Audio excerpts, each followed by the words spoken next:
Hello student, बेटा आज आपकी क्लास है क्लास 9 और वही अपना पुराना चैप्टर हिस्ट्री का चैप्टर 1 और उसका लेक्चर 5। ठीक है, कल हमने समझा था आउटब्रेक ऑफ रेवोल्यूशन। ठीक है, फ्रांस में किस प्रकार से रेवोल्यूशन हुआ और रेवोल्यूशन की शुरुआत कैसे हुई थी। ठीक है, जैसे लुई 16 टैक्स पे मतलब एक नया टैक्स लॉ इम्प्लीमेंट करने जा रहा था यूजिंग द रिप्रेजेंटेटिव्स। ठीक है, हमने रिप्रेजेंटेटिव्स भी पढ़े थे। जो रिप्रेजेंटेटिव है जैसे फर्स्ट स्टेट से 300 है, सेकंड स्टेट से 300 है और थर्ड स्टेट से 600 है। तो उनकी जो डिमांड्स थी, जो थर्ड स्टेट की डिमांड थी, जो 600 पीपल्स थे, वो कह रहे थे कि भाई नहीं, वोटिंग राइट क्या होनी चाहिए, इक्वली होनी चाहिए। इक्वली मतलब मैंने आपको बताया था कि हर स्टेट की सिर्फ सिंगल वोट था, एक वोट इसका, एक वोट इसका और एक वोट इसका। ठीक है, first, second and third. So third what they demanded, इन्होंने थर्ड वालों ने क्या डिमांड करी कि नहीं भाई, आप सारी की सारी असेंबली को आप क्या करिए, 1 पर्सन 1 वोट दीजिए, ताकि एक्चुअल पता चले कि डिसीजन क्या लेना चाहिए। ठीक है, तो इस तरीके से क्या हुआ, लुई 16 ने इस डिमांड को खारिज कर दिया और वो लोग असेंबली छोड़कर चले गए थे। और फिर उन्होंने वापस वर्साइल में इकट्ठा होकर फ्रांस का नया कॉन्स्टिट्यूशन डिजाइन किया। और हमने देखा था एक अफवाह फैली थी, जिस भाई अफवाह भी किस कारण से फैली थी, बिकॉज ऑफ हंगर। ठीक है, हंगर के कारण वहां पर लोग मतलब 2-2 किलोमीटर लंबी लाइन में लगे हुए थे बेकरी शॉप पर, है ना। आप पुराना लेक्चर देखोगे आपको क्लियर हो जाएगा। ठीक है, हालांकि यहाँ पर हम जब स्टार्ट कर रहे हैं तो मैं यहाँ चाहता हूँ कि आपको थोड़ा सा बैकग्राउंड जरूर हो। ये लेक्चर आपको तभी समझ में आएगा जहाँ आपको बैकग्राउंड होगा। तो देखो, जब किंग अपने शर्तों पर मान जाता है, उनकी शर्तों पर मान जाता है, फाइनली मान जाता है। ठीक है, क्योंकि वहां पर सिचुएशन इतनी खराब हो जाती है कि किंग की आर्मी अब वहां पर कोई कंट्रोल नहीं कर सकती थी। ठीक है, तो वहां पर जब वो खुद मान जाता है कि नेशनल असेंबली को एक्सेप्ट कर लेता है और खुद अपने आप को कॉन्स्टिट्यूशन के अंडर में एक्सेप्ट करता है। और हमने देखा था किस प्रकार 2 बिलियन लाइवर्स की प्रॉपर्टी वहां पर इकट्ठा होती है। ठीक है, अब बात आती है उन्होंने जो कॉन्स्टिट्यूशन डिजाइन किया था ना, वो हमें यहाँ समझना है कि ठीक है कि उसमें एक्चुअली में है क्या, किस तरीके का वो कॉन्स्टिट्यूशन है, कौन किस पे कितनी कंट्रोल पावर रखता है। ठीक है बेटा, एक बात याद रखना, देखो उन्होंने कॉन्स्टिट्यूशन जरूर डिजाइन किया था, कॉन्स्टिट्यूशन डिजाइन जरूर किया था, but what kind of constitution it is. देखो कॉन्स्टिट्यूशन क्या होता है, एक तरह का लिखित स्ट्रक्चर होता है, रिटन स्ट्रक्चर होता है, और रिटन एक तरह की मशीनरी होती है जिसके अकॉर्डिंग पूरा का पूरा स्टेट चलता है। जैसे कि हमारा स्टेट है, हमारा देश है भारत, वो किसके अकॉर्डिंग चलता है। हम ये कई बार बच्चे ये सोचते हैं कि प्रधानमंत्री जैसा कह दे वैसा होता है, वही जज जैसा कह दे वैसा होता है, या फिर और वही लेजिस्लेटिव मतलब एग्जीक्यूटिव, जुडिशरी और लेजिस्लेटिव, इन दोनों में, इन तीनों में से कोई कुछ कह दे तो वैसा होता नहीं। There is no supremacy, there is no supremacy, there is a check balance. ठीक है, हमेशा हमारे कॉन्स्टिट्यूशन में क्या है, जुडिशरी का, एग्जीक्यूटिव का, लेजिस्लेचर का एक दूसरे के ऊपर चेक बैलेंस है, कोई सुप्रीम नहीं है। सुप्रीम कौन है, सुप्रीम इज कॉन्स्टिट्यूशन, क्योंकि हम काम करते हैं अकॉर्डिंग टू कॉन्स्टिट्यूशन। ठीक है, तो यहां पर भी वही होने वाला है। ठीक है, यहां पर भी क्या हुआ, देखो हमारे यहाँ कोई किंग नहीं है, वी हैव मतलब हमारे यहाँ जो टॉप मोस्ट पोस्ट होती है ना एग्जीक्यूटिव में जैसे टॉप मोस्ट पोस्ट हमारी प्रेसिडेंट की होती है, तो वो क्या है, इलेक्टेड है, आप इलेक्ट कर सकते हो उसे, आप नहीं कर सकते, हम जैसे लोग, आम लोग नहीं करते, लेकिन जो हाँ भाई जो लोकसभा राज्यसभा में बैठते हैं वो इलेक्ट करते हैं, वो तो नॉर्मल सी बात है। लेकिन यहाँ देखो फ्रांस की बात क्या है, they have accepted monarch, they have accepted monarch, monarch मतलब king rule, but on one condition, the monarch should be under constitution, monarch should be under constitution, constitution के अंडर ही आता था monarch। ठीक है, वो उससे बाहर नहीं होगा। so what kind of constitution, it is a monarch constitution। ठीक है, ये कैसा constitution हुआ बेटा, monarch। ठीक है, तो हम इसी के बारे में आप डिटेल में स्टडी करेंगे। देखो आफ्टर नेशनल असेंबली ने जैसे ही कॉन्स्टिट्यूशन को 1970-91 में पूरी तरह ड्राफ्ट कर लिया, बना लिया, तो उनका मेन ऑब्जेक्टिव क्या था, मेन ऑब्जेक्टिव यह था कि लिमिट करो, पावर को लिमिट करो मोनार्क की, मतलब कि जो राजशाही चीजें हैं या फिर कहूं कि राजा का जो रूल है, ठीक है, उसके हाथ में जितनी पावर है ना उनको थोड़ा सा उनको कम किया जाए, मेनली उनको कम किया जाए। पावर को क्या होना चाहिए, डिस्ट्रीब्यूट होना चाहिए, ठीक है। तो उन्होंने क्या बनाया, पावर्स को डिस्ट्रीब्यूट किया 3 भागों में, legislature, executive, judiciary. Legislature, executive, judiciary. तो ये हमारा लेजिस्लेचर है बेटा, लेजिस्लेचर, ठीक है। समझते हैं कि यहां पर ये जो मैंने यहां लिखा है 745 मेंबर्स, नेशनल असेंबली में 745 मेंबर्स थे, ठीक है। ये हमारा किंग हो गया, top most head of the executive, ये हमारे जज हो गए, ठीक है। अब यहां पर समझते हैं कि ये लोग कैसे चुने जाते थे। देखो 2 तरह के सिटीजन्स होते थे फ्रांस में, active citizens, passive citizens. Active citizens and passive citizens. Passive citizens वो थे जिनके पास वोटिंग राइट नहीं थी, जिनके पास वोटिंग राइट नहीं थी। तो वो कौन थे जिनके पास वोटिंग राइट नहीं थी बेटा?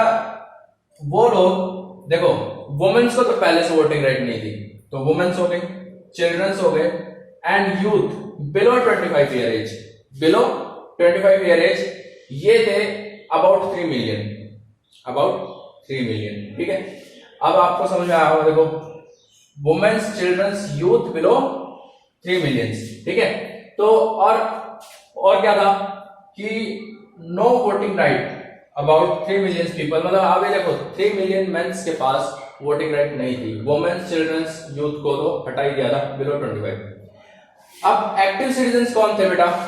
जिनके पास वोटिंग राइट थी वो अबाउट 4 मिलियन थे, 4 मिलियन थे, ठीक है। अब ये जो वोटिंग राइट है जिनको मिली है, ये किस कंडीशन पे मिली है ये समझना। देखो ये तब मिली है, एक कंडीशन ये है कि वो 25 साल की उम्र, उनसे 25 साल की उम्र से ज्यादा के होने चाहिए, वो 25 बिलो नहीं होने चाहिए, फर्स्ट कंडीशन। दूसरी कंडीशन ये है कि उन्होंने टैक्स पेयर हो, टैक्स पेयर हो, कितना टैक्स पे किया हो, 3 दिन का। मतलब अगर कोई नॉर्मल मजदूर है जो 3 दिन कमाता है ना, 3 दिन तक मजदूरी करता है, ठीक है, उतना उसने टैक्स पे किया हो, उतना उसने टैक्स पे किया हो। यहां लिखा हुआ है टैक्स पे, paid tax 3 days labourers wage equal to 3 days labourers veg.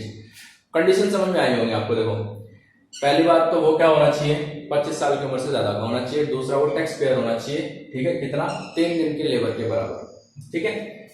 Doesn't matter भाई उसका प्रोफेशन क्या है, वो हाईएस्ट भी मतलब अच्छे स्टेटस वाला भी हो सकता है, लेकिन टैक्स पे की डिमांड है कि इतना ही टैक्स पेड आपका होना चाहिए, कम से कम होना चाहिए, ताकि आपको वोटिंग राइट मिल सके। तो आप यहां देख लो, देखो 3 मिलियन तो पॉपुलेशन ऐसी हो चुकी थी जो मेंस थी, वुमेन्स थी, वुमेन्स थी, चिल्ड्रंस थे, यूथ थे 25 बिलो, और जिनके पास वोटिंग राइट नहीं थी ये, और 3 मिलियन मैन ऐसे थे जिनके पास वोटिंग राइट नहीं थी। एक नॉर्मल सा अजम्पशन है भाई, अगर हम मैन वुमेन के तरीके से देखें, ठीक है, मैन वुमेन के तरीके से देखें तो अप्रॉक्स 50-50 होते होंगे, 50% मैन 50% वुमेन, है ना। ये तो एक नॉर्मल सी बात है। इस फ्रांस में आपने अगर 3 भाई, आप स्टेट्स को छोड़िए, आप रिच क्लास छोड़िए, मिडिल क्लास छोड़िए, पुअर क्लास छोड़िए, डजंट मैटर, आप बस एक देश को मैन और वुमेन के बीच तरीके से डिवाइड करके देखिए, तो आपको 50% मैन होंगे, 50% वुमेन होंगी। तो एक तरीके से 50% वुमेन्स तो पार्टिसिपेट कर ही नहीं रही थी, कर कौन रहे थे, 50%, और उनमें भी बैरियर था। क्या था बैरियर? कि इसमें बच्चे पार्टिसिपेट नहीं करेंगे वोटिंग राइट में, बच्चे के पास वोटिंग राइट नहीं होगी, और यूथ जितना भी 25 बिलो है वो उसके पास भी होगी वोटिंग राइट, ठीक है। अब यहां पर देखो एक्टिव सिटीजन्स वो थे जिनके पास वोटिंग राइट थी, वो कितने थे, about 4 million out of 28 million. 28 million में से पॉपुलेशन, 28 मिलियन की पॉपुलेशन में से खाली 4 मिलियन के पास वोटिंग राइट थी बेटा। तो वोटिंग राइट की कंडीशन आपको समझ में आ गई होगी। यहां से हम आते हैं इलेक्टोर्स को। इलेक्टोर्स कौन थे बेटा? ये वो टैक्स पेयर थे, 50,000 है इनकी जनसंख्या कितनी थी, 50,000, ठीक है, 50,000 से ज्यादा नहीं हो सकते थे, ठीक है। ये वो टैक्स पेयर थे, मतलब इन 4 मिलियंस में से हाईएस्ट टैक्स पेयर थे 50,000, हाईएस्ट समझ में आ गया होगा, है ना, ये हाईएस्ट थे। अब इन्हीं में से हाईएस्ट कौन होगा बेटा? हाईएस्ट जो होंगे, इन्हीं में से हाईएस्ट जो होंगे 745 मेंबर्स नेशनल असेंबली में बैठते थे। तो ये आपको स्ट्रक्चर समझ में आया होगा कि किस प्रकार एक्टिव सिटीजन्स कौन थे, पैसिव सिटीजन्स कौन थे, इलेक्टोर्स कौन थे, highest tax payer among 4 million. अब 745 कौन थे, नेशनल असेंबली में बैठने वाले, highest tax payer among 50,000। Clear बेटा? तो यहां तक हमें लेजिस्लेचर का स्ट्रक्चर समझ में आ गया। ठीक है, अब समझते हैं थोड़ा सा कंट्रोल किसके ऊपर रखते थे। ये किंग के ऊपर कंट्रोल रखते थे, मतलब कि एक तरह से आप कह सकते हो जैसे हमारे कॉन्स्टिट्यूशन में जैसे प्रेसिडेंट है, टॉप मोस्ट हेड है वो, ठीक है, लेकिन उसकी सारी पावर्स किसके अंडर में आती है, कंट्रोल में आती है, हमारे लोकसभा के अंडर में आती है। ठीक है, हमारे प्राइम मिनिस्टर की जो कैबिनेट है उसके अंडर में आती है, वो कंट्रोल करते हैं उनको। वो सारे डिसीजन इंडिपेंडेंटली लेते हैं और डिस्कशन लेते हैं। ठीक है, पहले डिस्कशन होता है फिर वो डिसीजन लेते हैं। तो सिमिलर काइंड ऑफ हियर है कि किंग के ऊपर कंट्रोल कौन है, नेशनल असेंबली का कंट्रोल है। ठीक है, लेकिन किंग के पास वीटो है, वीटो है। वीटो पावर किसे कहते हैं, मान लो अगर इन 745 मेंबर्स ने कोई लॉ पास कर दिया, कोई लॉ पास किया है, लेकिन किंग को वो फिर भी पसंद नहीं है। ठीक है, अब हम नहीं जानते, कई तरह की वीटो होती है बेटा। ठीक है, हम डिटेल में तो जाएंगे नहीं इसके, लेकिन हम यहाँ जानते हैं कि किंग के पास वीटो है। और मान लो अगर किंग को पसंद ना आए तो किंग उसके ऊपर वीटो यूज कर सकता है, उसको इग्नोर मतलब उसको खारिज कर सकता है। एक तरह की वीटो पावर है, सोल अथॉरिटी। अब देखो मिनिस्टर्स जितने थे यहाँ पर जो किंग के कंट्रोल में थे, लेकिन किंग के अंडर आते थे। ठीक है, आते तो किंग के अंडर है, लेकिन इनके ऊपर कंट्रोल किसका था बेटा, कंट्रोल नेशनल असेंबली का था। ठीक है, मिनिस्टर्स के ऊपर और किंग के ऊपर कंट्रोल डायरेक्ट किसका है, नेशनल असेंबली का है। और जुडिशरी बेटा कंप्लीटली वोटिंग राइट से चुनी जाती थी। और कौन चुनता था उन्हें, ये 4 मिलियन पीपल जो कि एक्टिव सिटीजन थे वो जज को चुनते थे। जज के ऊपर डायरेक्ट कंट्रोल इन 4 मिलियंस का था। जज was not under control of king and national assembly. ठीक है, किंग और नेशनल असेंबली के अंडर तो नहीं आते थे, लेकिन he was directly under 4 million people, those who are active citizens. तो आपको ये बेटा ये जो फ्रेम बिकम मतलब फ्रांस बिकम कॉन्स्टिट्यूशन मोनार्क, ये आपको इनका कॉन्स्टिट्यूशन समझ में आया होगा किस तरीके से काम करता है या काम करेगा। ठीक है, आगे हम थोड़ी सी वो समझेंगे कि कौन कौन सी, ये लोग बात करते थे इक्वल बिफोर लॉ, है ना, पोर्ट और बर्थ बेस्ड राइट हटेगी, ये इन्होंने बात करी थी, बर्थ बेस्ड राइट नहीं रहेगी, है ना।